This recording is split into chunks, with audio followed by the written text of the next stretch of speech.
Oh, what's up sa inyo mga kabayan? Nagbabalik muli tayo, no?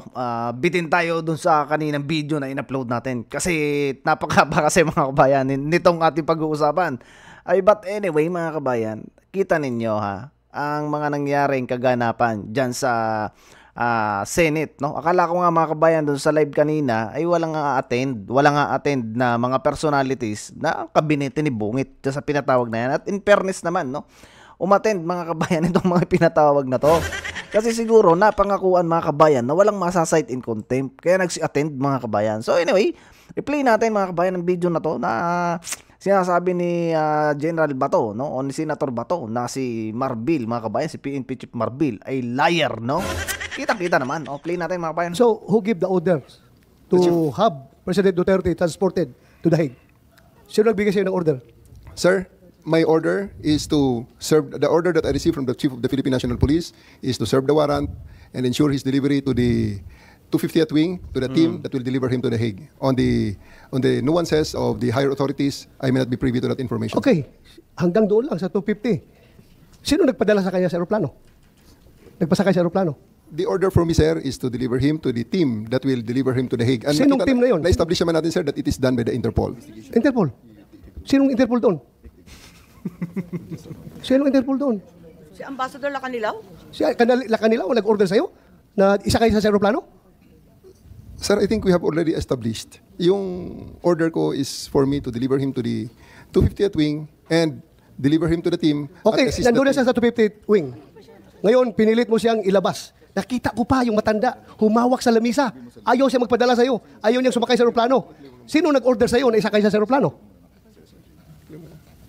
Sino nag-order sa'yo? Can I defer the questions, sir? The answer to the questions to the SOJ, considering that I have a team You of are the deputy one there. there. Wala si SOJ doon. Ikaw ang nagkarga sa kanya sa aeroplano. Kaya tinatanong kita, who gave you the order? Still, sir, I take my orders from the Chief of the Philippine National Police. So, Chief PNP, you give the order to have former President Duterte board the plane? Ma'am, I think that from the very beginning, the DOJ's advice was sought on every. PNP Chief na pala mga kabayan, arin si si Rimulya mga kabayan. Kasi siya ang sumasabat. Yan yung problema kasi, no? Pagka masusukol mga kabayan, siyempre, pasok si Rimulya. Step of the way. Yes, And he gave the clearance to serve the warrant Yes, of arrest. I am asking them because they are on the ground. Sila ang nag-implement doon. Oh. Kaya, Chief PNP, you give the order to sa ADG? The order of to the CID is really to assist the PCTC when it comes to arrest po. So, sino nagbigay ng order kay General Torre na ipasakay sa aeroplano? It's always the guidance that ang ano po namin is really to assist ang PCTC po. Kaya nga, PCTC. Were you the one who ordered the boarding of President Duterte sa aeroplano? Yes, General Alcantara, please. Mr. Senator, Madam Chair, I've said from time to time that my mandate is to coordinate our law enforcement agencies to comply with requirement of the Interpol. Correct. I believe you, sir. Coordination ka lang. Yes. Coordination ka lang. Pero sinabi ni General Marbil na ikaw daw nag-order sa That kanya. is the limit of my power. Yeah, That's the but limit. according to General Marbil, ikaw daw nag-order sa And kanila that is- na isakay sa aeroplano si And Pangulong that is the Duterte. limit also of my authority. That's my mandate. To My have him. mandate is to coordinate, Coordinate. disseminate. So, for the record, hindi ka nagbigay ng order kay General Marbil na isakay siya sa aeroplano? Hindi. For the record. For the record, I am not the authority to order the arrest, to order the So just- boarding of the plane. Categorically, did you or did you not give the order to General Marbil? No. No. Yun lang ang sagot doon. PICT at ano ba yan? Yun lang ang sagot doon. No. Napakahaba ng paliwanag mga kabayan. Gusto pang lumusot, no? Kasi siguro kaya ito nagpapaliwanag ng ganito mga kabayan. Nasa ganon, hindi siya madali mga kabayan itong mga pasimuno, no? Sa ginawang pagpapadala kay PRRD dyan sa Dahig. So, General Marbil, are you lying? So I'm not Obviously. lying, but I just want to have the executive privilege po regarding this matter. This operation Ay, warrant. nandito na tayo eh. Executive privilege. Executive privilege agad mga kabayan. Kita ninyo, bakit executive privilege? Maliwanag na mga kabayan, yan lumabas na sa mga balita. Bakit may executive pa? Tinatanong lang mga kabayan kung sinong nag-utos, di ba? Mahirap ba mga kabayan sabihin si Bungit o kung sino pa man mga kabayan na nakakataas sa kanila. Hindi naman gagalaw yan mga kabayan, yung mga pulis na yan. Kung walang mas mataas sa kanilang nagkukuman, di ba? So, ka dyan. Bakit naging executive privilege? Kanina bigla? sinabi mo, PCTC ang nagbigay ng order. Ngayon, mag-executive privilege ka. Kung sino-sino na tinuro mo. That's why we biglang didn't want to executive attend the last privilege. hearing because this is what we were expecting, ma'am. kita nyo We mga didn't kabayan, want sa to- Rimulya, no? Walang galang mga kabayan sa Senate, no? Walang galang, sumasabat, hindi siya ang tinatanaw. Kita mo yan, mga kabayan? Kaya pala nung unang live, no? Wala yung mga yan kasi expected nila na ganito ang mangyayari. Ko, tunay. Bullied. into a No, position. we're not bullying you, sir. Nobody's We're bullying. not I bullying think you, that sir. We're not bullying you, sir. you're trying to make people admit something that they will not admit. And executive we're privilege is a trying to valid derive excuse information. not to answer any question. Secretary President Remulla. Duterte is already at The Hague. Tapos na We're ang asking boxing. kung sino nagpadala doon sa kanya. Sino Yun ang nag-order? tanong We're natin. trying to understand every step of As the I said way. earlier, everything was cleared with the DOJ. We are not bullying you, sir. Ha? We want the truth. That's why if we So, try sir- to make a person admit something that should not be admitted, it means that there is something more to it, which is the clearance given by the DOJ was probably the most important part of it, to serve the warrant of arrest and to surrender the person under the law. I'm sorry, Secretary Remulla. I recall that General Torre, nagbigay siya ng interview na sinabi niya, bigyan lang ako ng eroplano. Ako nang bahala dyan. Tama po ba? Yung nabasa ko, na sinabi niyo, ako nang bahala, basta bigyan ako ng eroplano. Nabasa po namin sa media. Fake news po ba yun o hindi? Yan kasi mga kabayan ang mahirap pagka masyadong magagaling, no? Akala siguro nila hindi magkakaroon to ng backfire, no? Diyan sa mga ginawa nila. Tingin kasi nila mga kabayan, under protection naman tayo ng Pangulo. Under protection tayo ng gabinete, no? Ni Bungit. Ewan ko, no? Bakit nga ba masyadong minadali nila mga kabayan yung pagpapadala kay PRRD diyan sa Dahig, no? Siguro mga kabayan, talagang yan yung plan, no? Yan talaga yung plano na kailangan mawala tong mga Duterte na to at nang tayo ang kumbaga, mamayagpag, no? At kahit anong gawin natin na paglabag sa batas, walang magku-question sa atin. Yun siguro mga kabayan. Kita nyo? Kasi kailangan niyo po talaga siyang ilipad sa dahig. General Torre. Please panoorin ninyo, nandyan. Arrest him, bring him to the Hague, yun lang. Pakita lang. So paano po General binabasa Torre. inyo ni PNP Chief Marbil na how did he say that to you? Na no matter what, we need to fly the former president to the Hague and we need to implement the ICC arrest warrant. Arrest him and bring him to the Hague. Yun. Oh, diba? Simple as that. Arrest him and bring him to the Hague. Sagot ko lang, sir, bigyan mo ko aeroplano. O di ayos. And then the rest, Siguro, kaya ito mga kabayan ni Bida-Bida, siya na naman ang bida dyan mga kabayan. Maliban dyan sa sinasabi niya na yan mga kabayan. Gawa ng promotion. 2-star mga kabayan. Ang bilis ng promotion mga kabayan. Ito ni General Torre. Ganyan kalupit, no? Pag kayo sumunod, kahit sablay na mga kabayan yung susundin mo, basta may star, go ahead, no mga kabayan. Bidang-bida, oh, kita nyo, ganda ng ngiti nito mga kabayan. Pero dyan sa committee na yan, parang hindi makangiti. you planned everything. Matagal na yan eh. Ang plano na yan, matagal na yan. Hindi yan spur of the moment eh. Matagal na yan. And nagkataon lang na talagang yun, the opportunity arose. So Secretary Remulla, nagpa-interview na si General Torre. We're not bullying him. He voluntarily gave this interview. And like many of our countrymen, napanood namin. Sinabi niya na siya talaga. Paano ba yun? Sino nag-utos sa kanya? Ano nga yan, ma'am? Sabi ko nga, clear namin lahat yan. Kasi they were asking me the legalities. Even if I was abroad, my advice was being sought. And I gave them the advice. That, So kayo number ang one, nagutos? serve the warrant of arrest. And number two, surrender him to the Hague. That's what the law provides. So, sir, you're the one giving the orders. Well, in some ways, because I gave them the legal basis for all the actions that happened. So, you're the one giving the orders. If I have to be the one, then if I am the one No, sir. that is referred to, I will admit it. Kasi- That I gave the clearances to number one, serve the warrant of arrest as I saw it, as I deemed fit, and number two, to fly him to the Hague to be surrendered under Section 17 of Republic Act 9851. Iba kasi- And then that is, I caused this through my brother, as the Secretary of the Interior and Local Government.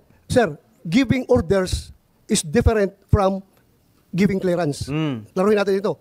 Well, Ang tinatanong ko is, sinong nag-utos? Because PNP is a uniform organization. Hindi yan gagalaw kung wala mag-uutos. Ang tinatanong namin ng komite, sino nag-uutos? Ikaw sabi mo, you're the one giving the clearance. Ngayon, ina-admit mo na parang sinasabi mo na kung gano'n man lang, ako na nagbibigay ng orders. So, nalalabuan ako doon. Kasi sabi mo, nagbibigay ka ng clearance sa kanila. Sa Sir, kanilang ginagawa. kasi In respect of the way. it's a crisis management time eh.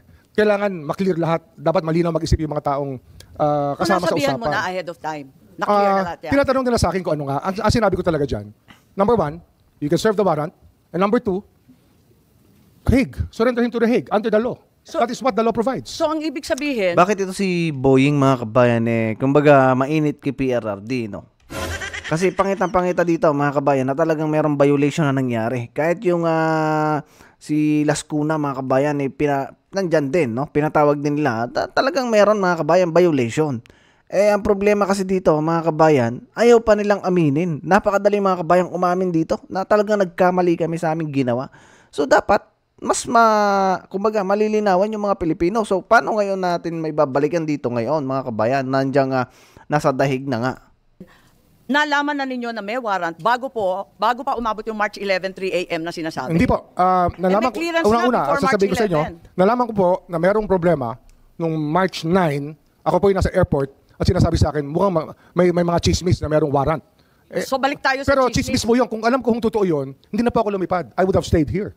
Pero Mga I had to palusot, fly no? because I had a commitment So nautusan with ninyo ng March the 9. UNODC. So nautusan ninyo ng March 9 si PNP Chief Hindi ho, Marbil? nung dumating po yung warrant, yung diffusion order, pinadala po sa akin yan. Siyempre, ang technology naman, nasa Vienna po ako, kahit iba yung oras. Nung nakita ko po yung diffusion order, sabi ko, that's valid. You can serve it. Tsaka may warrant na kasama kasi yun eh. May warrant po kasama na pinadala sa akin eh. Sabi ko, it's a valid warrant.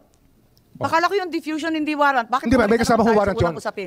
It had an accompanying warrant which was given to me. And that warrant, Nagka-warrant bigla, mga kabayan. Sa unang pagdinig, wala yung mga warrant na yan. Diffusion, mga kabayan. Diba? Diffusion order ang daladala na dumating. Kaya nga, mga kabayan, nung si PRRD ay nandun sa aeroplano, diba? Tinatanong niya, nasan yung warrant of arrest? Nasan yung warrant, mga kabayan? No? Kaya yun yung nangyari. which was the one that was served to the former president. Balikan muna natin ang CIDG.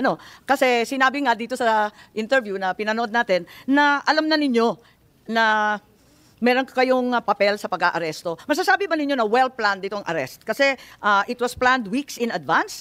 May nakita tayo dito na naabutan na ninyo, matagal ng plano yan.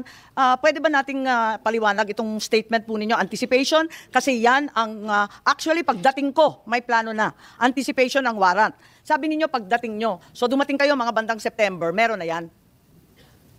Ma'am, maraming salamat talaga sa tanong na yan. For me to clarify that statement na natitwist na sa social media. That interview is made from the context of the chief of the CIDG.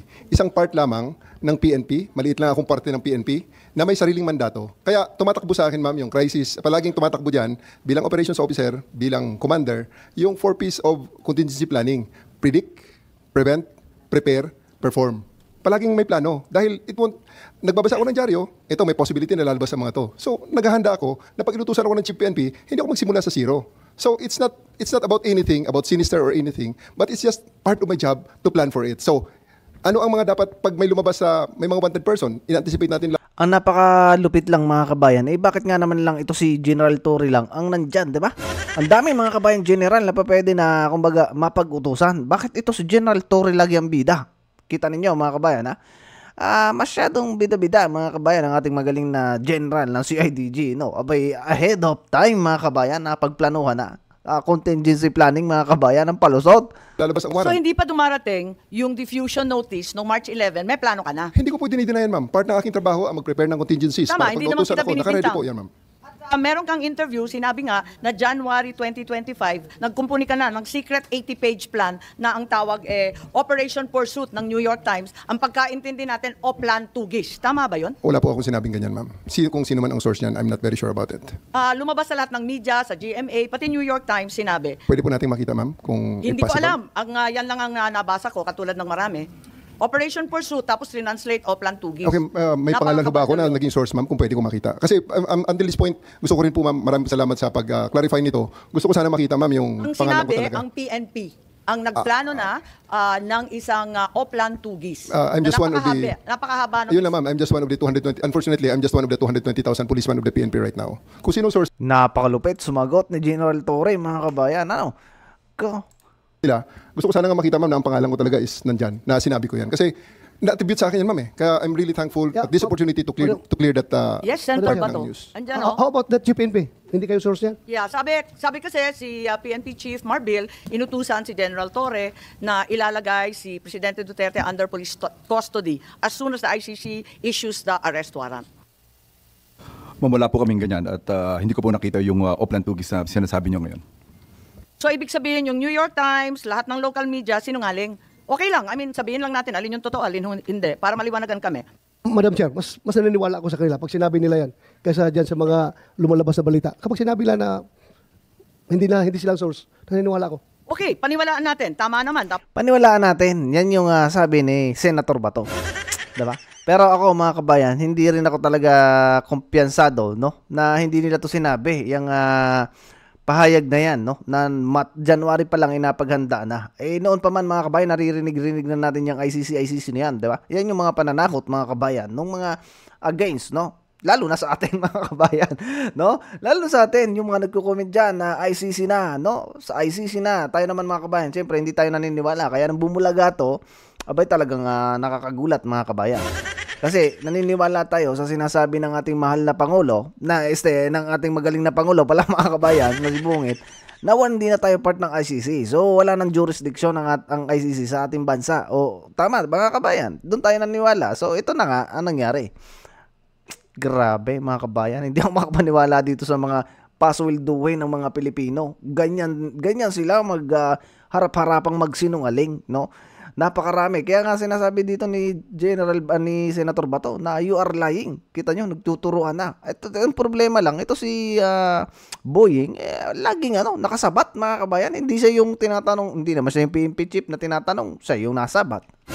Kita niyo mga kabayan. Mahirap kasi, baka kasi madulas katulad nung na-cite in contempt mga kabayan. Pinanindigan na ang pagsisinungaling na wala siyang alam mga kabayan. Hindi niya alam na si PRRD ay dinala sa iniharap sa judicial court mga kabayan ng ating bansa. So, ito lang mga kabayan, hanggang dito muna yung ating video. Talagang nakakadismaya ang nangyari diyan kasi kulang ang na-cite in contempt mga kabayan. Dapat lahat yan na-cite in contempt kasi proven mga kabayan na talagang naglalaying, no mga kabayan, lying. So see you mga kabayan sa susunod na video. Huwag niyo kalimutan ang ating mga pambato, no? At dyan lang tayo talaga mga kabayan makakabawi sa mga yan. Mas maganda yung kumbaga isang team yung ating ipapasok dyan sa Senate. Huwag yung watak-watak kasi kita ninyo napakagulo pagka magkakahiwalay. At ganoon din sa ating mga party list mga kabayan. See you sa susunod na video mga kabayan. Mag-ingat kayo palagi at adios sa inyo mga kabayan.